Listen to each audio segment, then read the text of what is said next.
Kuna spiriti mbaya imekuja katika mashule yetu. Wanafunzi wetu, mnasikia mashule yanaendelea kufungwa. Wanafunzi hawataki kusoma. Wanafunzi hawataki kukaa kwa madarasa wasome. Hatujui wanataka nini. Wengine wamekuja nyumbani.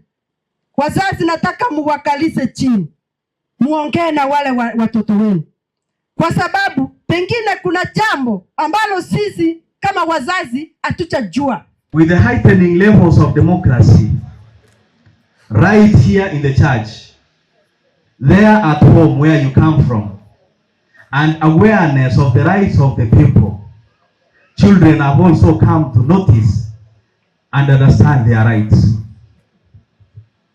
Following this, given that they are not mature enough, given an opportunity to make decisions for themselves, if they are left unguided, then they'll be misled.